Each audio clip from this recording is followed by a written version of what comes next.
네, 하나님의 사랑이 여러분과 함께 하심을 믿습니다.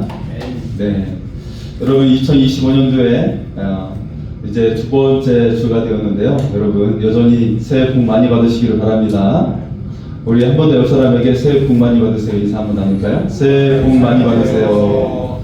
네, 여러분 새해 좋은 일이 가득하시고 행복한 일이 가득할 수 있기를 소원합니다. 여러분 인생에서 승리하려면 어떻게 하면 될까요? 네, 인생에서 좋은 열매를 맺고 좋은 풍성한 열매를 맺는 삶이 되려면 여러분 어떻게 하면 좋을까요? 여러분 건축가가 집을 지을 때 무엇을 보고 집을 짓게 되죠? 네, 설계 도면을 보고 집을 짓게 되는데, 그렇다면 한 집을 지을 때 설계 도면을 얼마나 볼까요? 한두 번 보지 않을 거예요. 한 번 보고 덮지 않을 겁니다. 수백 번을 볼 겁니다. 수백 번을 봐야 집을 견고하게 지을 수가 있어요. 여러분 인생의 집은 어떨까요? 우리 인생이 불행한 이유가 무엇일까를 우리가 생각해 봅니다. 하나님의 설계도를 따르지 않았기 때문에 인생이 불행해 오는 것입니다. 인생이 불행한 이유는 다른 사람의 말에 의해서 내 인생이 설계가 되어지고 또 눈에 보이는 욕심대로 설계하다 보니 인생에 어려움이 오게 되는 것입니다. 여러분 2025년도 여러분의 인생이 찬란한 인생으로 나올 수 있기를 소원합니다. 그러기 위해서는 거듭 하나님의 설계도를 반복해서 보아야 합니다. 바로 하나님의 말씀의 인도를 받고 아름다운 인생으로 지어지기를 축복합니다. 성경에 많은 믿음의 사람이 등장하죠. 하나님의 사람들이 많이 등장하는데, 하지만 그럼에도 그들 중에서도 유혹에 휩싸였던 그런 모습들을 보게 됩니다. 위대한 다윗 왕도 유혹에 쌓인 적이 있었어요. 그리고 아브라함도 약속의 자손을 기다리지 못하고 이스마엘을 낳은 적이 있습니다. 그리고 모세는 신광야에서 물을 내야 하는데 지팡이로 반석을 가리켜 명령하라고 했던 것을 그렇게 하지 않고 지팡이로 반석을 내려 치고 말았어요. 그러면서 그는 약속의 땅에 들어가지 못하게 됩니다. 그 결과가 너무 치명적이죠. 왜냐하면 하나님의 명령을 순수하게 받아들이지 못하고 자신을 드러냈기 때문이었습니다. 자, 하지만 이렇게 실수가 있었던 그런 하나님의 사람들이 있었는가 반면에 평생에 하나님과 동행하면서 승리했던 인물이 있어요. 유혹에 넘어지지도 않았고 한결같이 하나님을 따랐던 인물이 등장합니다. 그래서 가나안을 정복했던 주인공 누구입니까? 바로 여호수아이죠. 여호수아는 평생을 통해 자신을 이끄시는 하나님의 크신 손길을 따랐습니다. 여호수아는 가장 강력하신 하나님을 의지했어요.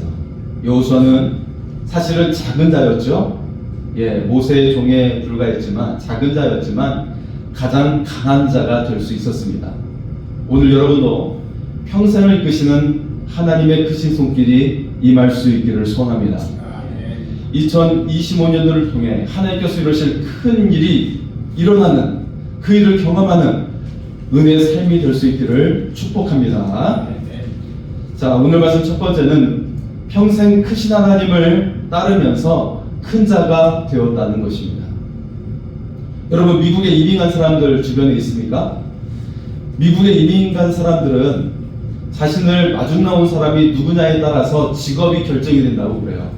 그래서 자신을 마중 나온 사람이 세탁소를 운영하는 사람이면 미국에 간 사람도 세탁소를 운영하게 된다는 거예요. 아는 것이 그것입니다. 그리고 만약에 정원사가 마중 나오면 하는 일이 정원사가 된다는 거예요. 여러분 친구도 마찬가지입니다. 어떤 친구와 어울리느냐에 따라서 사람의 수준이 결정이 돼요. 그 인생의 진로가 결정이 됩니다. 그래서 누구와 어울리느냐, 어떤 친구를 사귀느냐가 굉장히 중요해요. 자, 친구는 사실 친구의 개념은 우리 한국 사람은 보통 같은 연배라고 생각하지만 다른 나라는 그렇게 생각하지 않죠. 다른 나라는 연령과 차이가 없어요. 자, 성경에 위대한 기적의 사람이 등장하는데요. 바로 가장 많은 기적을 일으켰던 사람 모세입니다. 강력했던 애굽 이 나라에 10가지 재앙을 내리게 했어요. 그리고 홍해가 갈라지는 놀라운 역사가 일어났습니다. 우리 지난주에 모세에 대해서 같이 이야기를 나눴죠. 자, 그런데 그런 모세를 늘 따라다녔던 사람이 있어요. 누구입니까? 바로 여호수아입니다. 여호수아가 친구와 어울렸다는 내용이 성경에 등장하지 않죠. 여행을 즐긴 내용도 등장하지 않습니다. 대신 여호수아는 위대한 지도자 모세를 그림자처럼 따라다녔다는 것이죠. 그래서 모세를 닮게 됩니다. 여호수아도 친구들과 놀고 싶지 않았겠습니까? 만약에 그랬다면 여호수아도 시내산에 이르렀을 때 금송아지로 숭배하며 뛰어놀았을 거예요. 예, 친구들과 함께 그랬을 거예요. 하지만 여호수아는 늘 모세의 뒤를 따랐고 시내산에서도 모세를 따라 그 중턱까지 올라가 있었어요. 그는 하나님을 따르는 것을 다른 무엇보다 즐거워했다는 것입니다. 가장 즐거워하는 일이 하나님을 따르는 일이었어요. 여러분, 하나님을 따르는 일이 즐겁습니까? 네, 즐거울 수 있기를 바랍니다. 그 사람이 바로 하나님의 사람이고 예수 그리스도의 사람이 되는 것입니다. 여호수아는 크신 하나님을 의지한 것이죠. 그 결과 어떻게 됐을까요? 모든 대적을 이겼어요. 싸움에서 임할 때마다, 전쟁에 임할 때마다 이겼습니다. 가나안을 정복했습니다. 자, 오늘 5절의 말씀 한번 볼까요? 5절입니다. 같이 읽겠습니다.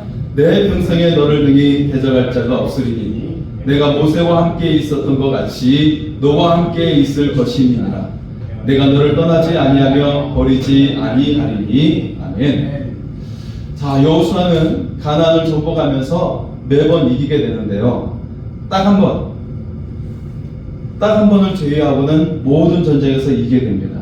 자, 한 가지 예외는 아이성 전투였죠. 아간이라는 자가 전리품을 몰래 숨기면서 전쟁에서 패하게 됩니다. 그래서 이 문제를 해결한 후에는 가나안을 계속해서 정복해 나갈 수 있게 되었습니다.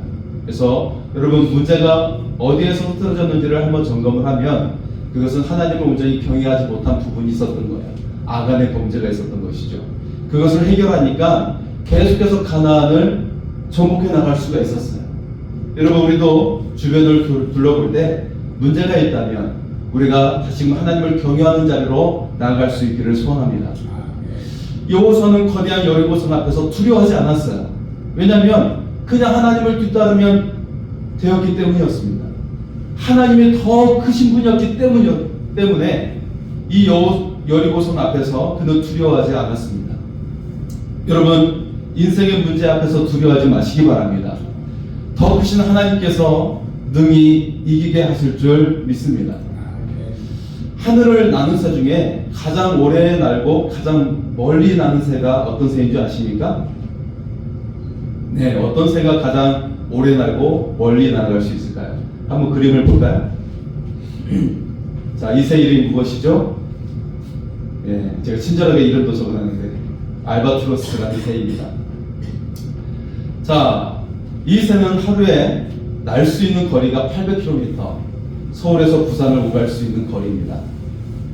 2달도 안 되는 기간 동안에 지구를 일주할 수 있는 새예요.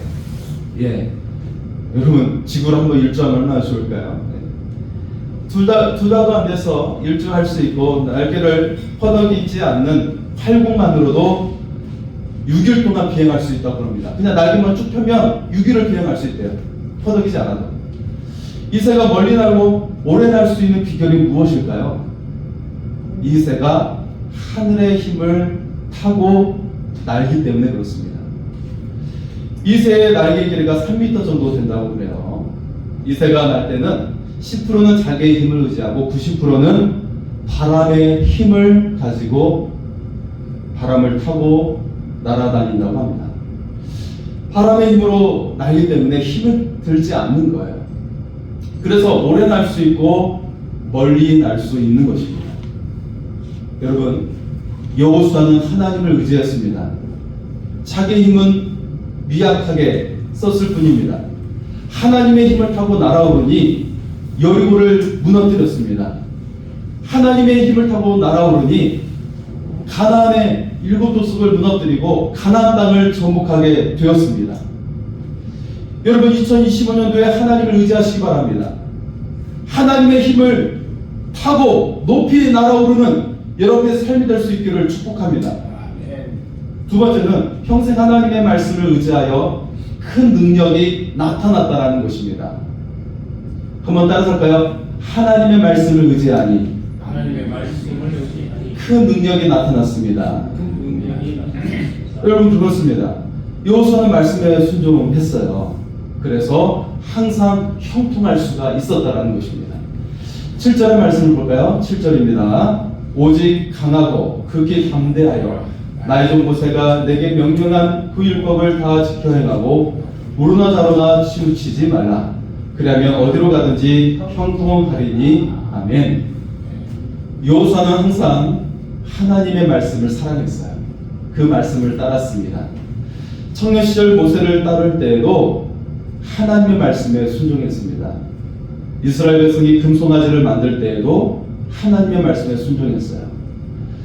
그리고 여리고성의 12정탐꾼 중에 한 명이 되어 그 정탐하고 왔을 때에도 10명의 부정적인 보고에 따르지 않고 여호수아는 하나님의 말씀에 순종했습니다. 이스라엘의 지도자가 된 후에도 가나안 땅을 정복할 때에도 항상 하나님의 말씀에 순종했습니다. 그러자 큰 능력이 나타나게 된 것이었습니다. 가나안 정복에 한 가지 큰 특징이 있는데요.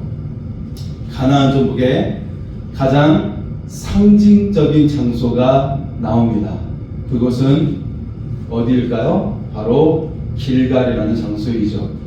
이 장소는 여호수아서를 읽어보면 반복해서 굉장히 중요한 중심이 되어 등장하는 장소인 것을 알 수가 있어요. 자, 요단강을 이제 마른 땅이 되어 건너가게 되죠. 네, 요단강이 땅이 제사장이 번제단을 들고 가면서 땅이 완전히 말라버려요. 그러면서 마른 땅이 되어 건너가게 됩니다. 그러면서 요단 그 강가에 있었던 그 돌을 주워가지고 제단을 쌓았어요. 그것이 바로 길갈이에요. 12돌을 세운 것이 길갈입니다. 자, 이 의미는 무엇일까요? 땅의 모든 백성이 여호와의 손이 강하신 것을 알게 하고 이스라엘이 하나님을 항상 경외하기 위해서 세운 것이 바로 길갈이라고 하는 곳입니다. 길갈은 하나님의 백성이라고 하는 언약의 장소가 된 것이에요. 자, 그리고 이 길갈에서 행했던 일 중에 하나는 모든 남자들이 할례를 받게 된 것이죠. 이는 전쟁을 앞둔 백성이 해서는 안 될 일을 하고 있는 것이죠. 그런데 하나님이 이것을 명령하셨어요. 이미 적들은 이스라엘의 다가옴을 알고 있습니다. 더군다나 뒤에는 요단강이 막혀져 있어서 도망갈 곳도 없는 그 장소인 것이죠. 잘못하면 몰살의 위험에 처해질 수도 있었어요. 그런데 이곳에서 할례를 행한 것이에요. 자, 이것이 어떤 의미를 가지고 있냐면 이 길갈이라고 하는 장소는 처음부터 마지막까지 이 가나안을 정복함에 있어서 하나님을 절대 신뢰하는 믿음의 장소가 되었다는 것입니다. 자, 우리 인생에도 주님께서는 명령하고 있어요. 뒤에는 요단강이 가로막혀 있고 적들이 둘러싸여 있는 이 상황 속에서 믿음으로 믿음의 고백을 하라고 말씀하고 있는 거예요. 이스라엘 백성이 이곳에서 할례를 행했던 것처럼 믿음의 고백을 하라고 우리에게 말씀하고 있는 것입니다. 그래서 가나안 정복의 처음부터 마지막까지 이곳에서 계속 돌아와서 다시금 전쟁에 임하고 다시 돌아와서 전쟁에 임하라는 이 일을 반복해서 하라고 우리에게 말씀하고 있는 것입니다. 여러분, 가나안 정복이 늦어진 이유가 있었죠. 그것은 전쟁을 마칠 때마다 길갈로 돌아왔기 때문이었습니다. 만약 땅을 차지할 때마다 장막을 옮겼다면 훨씬 더 그 정복이 빨랐을 거예요. 그런데 하나님의 뜻은 거기에 있지 않았어요. 신속함에 있지 않았습니다. 하나님의 관심은 이 백성이 땅을 신속히 차지하는 것에 있지 않고 이 백성이 하나님을 온전히 신뢰하는 것에 있었다는 것입니다. 그래서 그들이 진정한 하나님의 백성이 되는 것에 하나님의 관심이 거기에 있었다는 거예요. 하나님을 전적으로 신뢰하고 있는 것인가?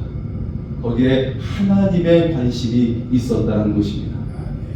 여호수아는 하나님의 뜻을 알았습니다. 그리고 하나님의 말씀에 순종했습니다. 이처럼 하나님의 말씀에 순종한 여호수아를 하나님께서는 사용하셨습니다. 그리고 큰 능력이 그의 삶을 통해 나타나게 하셨습니다. 여호수아가 청년 시절 때 여리고성을 정탐하고 돌아올 때 그는 두려워하지 않았어요. 오히려 그들은 우리의 답이라고 그는 고백했습니다. 여러분, 인생의 문제 앞에 서게 될 때 여러분 두려워하지 마시기 바랍니다. 일반 평범한 사람들은 두려워할 거예요. 이 거대한 문제 앞에서 질병과 경제적인 어려움, 거래처의 어려움들, 그런 모든 일들로 인해서 사람들은 두려워하고 염려하고 걱정하게 될 것입니다. 질병 때문에 고심하고 어려워할 것입니다. 하지만 우리가 이 앞에서 믿음의 고백이 먼저 있기를 소원합니다. 우리는 우리에게 일어난 일을 가지고 두 가지 시선으로 바라볼 수가 있어요. 첫 번째 시선은 고통과 괴로움이죠. 하지만 또 하나의 시선은 믿음의 눈으로 하나님의 말씀을 순종하는 것입니다. 하나님의 말씀을 믿을 때 두려움이 기회가 될 줄 믿습니다. 약속의 땅이 여러분의 것이 될 줄 믿습니다. 하나님의 말씀에 순종함으로 두려움을 극복할 수 있기를 바랍니다. 약속의 땅을 차지하는 인생이 될 수 있기를 소원합니다. 마지막 세 번째는 평생 성령의 인도를 받으면서 승리자의 삶을 살았다라는 것입니다. 여호수아는 가는 곳마다 승리했어요. 그리고 하는 일마다 형통할 수 있었습니다. 근데 그 비결이 어디로부터 오게 된 것일까요? 바로 여호수아는 성령의 인도를 받은 것입니다. 우리 8절의 말씀을 한번 읽어볼까요? 8절입니다. 이 율법책을 내 입에서 떠나지 말게 하며 주야로 그것을 묵상하여 그 안에 기록된 대로 다 지켜 행하라. 그리하면 내 길이 평탄하게 될 것이며 내가 형통하리라. 아멘. 할렐루야. 여러분, 하나님의 말씀을 묵상하는 것이 바로 성령의 인도를 받는 것입니다. 하나님의 말씀을 지키는 것이 성령을 따라 살아가는 삶이 되는 것입니다. 그러면 성령의 능력이 나타나고요, 성령의 열매도 맺게 됩니다. 그러면 수많은 어려움 속에서도 결국에는 그 모든 것을 이겨내고 형통하는 삶으로 나오게 되는 것입니다. 모든 것을 이길 수 있는 삶의 비결이 성령의 인도를 따라 익혀나갈 수 있다는 것입니다. 수많은 위기 속에서도 결국 승리하는 인생이 되어 나오게 되는 것입니다. 여러분, 성령의 인도를 받으시기 바랍니다. 그리하면 승리자의 삶을 살아가게 될 줄 믿습니다. 여러분, 2025년도에 여러분에게 평강이 있기를 원하십니까? 네, 아멘 하신 분에게 갑절의 평강이 임하게 될 줄 믿습니다. 여러분, 2025년도에 평강이 있기를 원하십니까? 네, 갑절의 평강이 임할 수 있기를 소원합니다. 작년 여름 마석기도원에서 말씀을 인도하신 목사님이 지용수 목사님이셨어요. 네, 이분이 창곡교회 양곡교회를 개청하신 목사님이신데 저는 창원에 그렇게 큰 교회가 있는지 몰랐습니다. 이 교회 규모가 2만 명이에요. 별로 놀라지 않으시네요. 저는 깜짝 놀랐는데, 야, 이 지방 도시에 2만 명이 되는 교회가 있어? 전 창원이라는 도시 들어보지 못했어요, 사실은. 부산, 마산은 알아도 창원이라는 도시가 있구나 알고 봤더니 도 소재지라고 하더라고요. 도 소재지라고. 예. 지용수 목사님께서 한 번은 한국을 대표하는 유명한 회장님을 15분 정도 만날 수 있었다고 그럽니다. 그런데 이 회장님이 일본에 암 수술을 하러 가기 직전에 만날 수가 있었는데요. 네, 아마 이 회장님 많이 착잡했겠죠. 암 수술을 앞두고 있기 때문에. 자, 목사님은 그분을 위해서 기도를 해드리고 간단히 복음을 전했어요. 그리고 목사님은 이 회장님께 평소에 늘 묻고 싶었던 질문이 있었다고 그래요. 예, 여러분, 이 회장님한테 어떤 질문을 했을까요? 아마 이 회장님이 삼성의 이병철 회장님으로 그렇게 알려져 있는데, 여러분은 만약에 삼성의 회장님을 만난다면 여러분 어떤 질문을 하고 싶으세요? 자, 궁금합니다. 자, 주영수 목사님이 이런 질문을 했다고 그럽니다. 회장님, 평안하세요? 자, 그리고 나서 이 회장님의 대답을 평생 잊지 못했다고 합니다. 회장님이 목사님을 빤히 쳐다보면서 평안이라니요.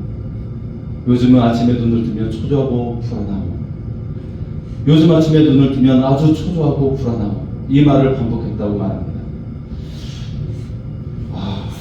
큰 그룹의 회장님이면 뭔가 평안하고 뭔가 행복하고 좋을 것 같은데 굉장히 불안하다고 말씀을 했다는 것입니다.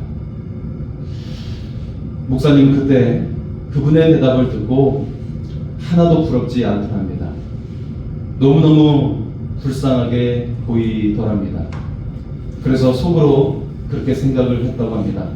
내가 낫다, 내가 훨씬 낫다 라고 말을 했다고 합니다. 여러분, 평강을 원하십니까? 평강을 원하는 여러분에게 제시하고 싶은 하나님의 말씀이 있습니다. 로마서 14장 17절의 말씀입니다. 함께 읽겠습니다. 하나님의 나라는 먹는 것과 마시는 것이 아니요 오직 성령 안에 있는 의와 평강과 희락이라. 아멘. 하나님의 나라는 먹는 것과 마시는 것으로 주어지지 않는다는 거예요. 자, 이것은 굉장히 상징적인 것인데, 먹고 마시는 것은 이 당시에도 여러분 오늘날처럼 먹고 마시는 것이 풍요로운 시대가 없어요. 그런데 이 말씀이 기록된 이 시기에 먹고 마시는 것은 풍요로움을 이야기하는 거예요. 따뜻한 집이 있고 처자식이 일이 잘 되고 있고 그것을 이야기하고 있는 거예요. 이 시대에 먹고 마시는 것, 이것을 다 포함하고 있는 것이죠. 어떤 사람은 너무 맛있는 음식을 먹으면 행복하다고 천국의 맛이야라고 하는 사람도 있어요. 하지만 천국은 먹고 마시는 것에 있지 않다라고 말씀하고 있습니다. 그것으로 경험할 수 없다라고 말씀하고 있어요.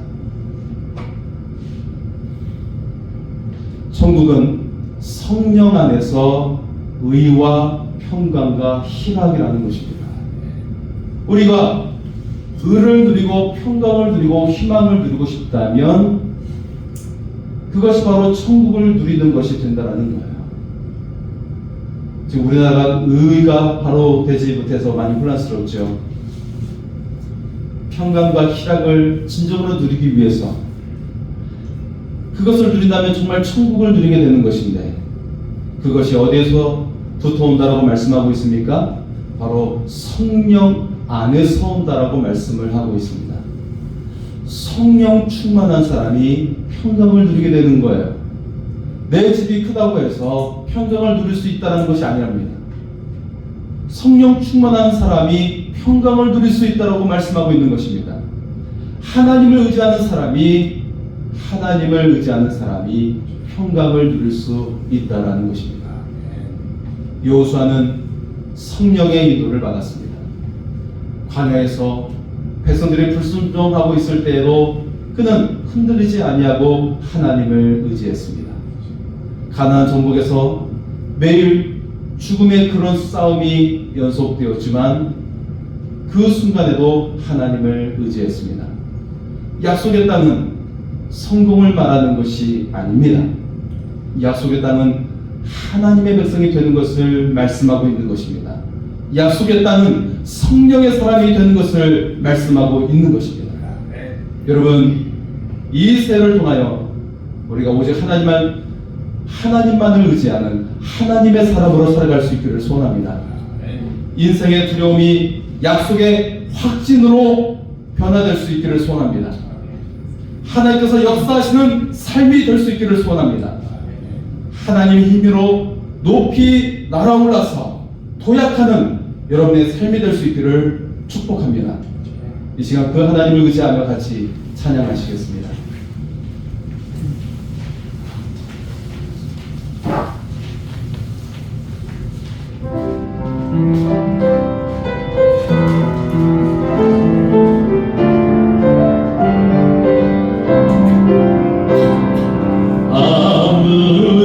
아무것도 두려워 말라. 주 나의 하나님이 지켜 지켜주시네. 놀라지 마라, 겁내지 마라.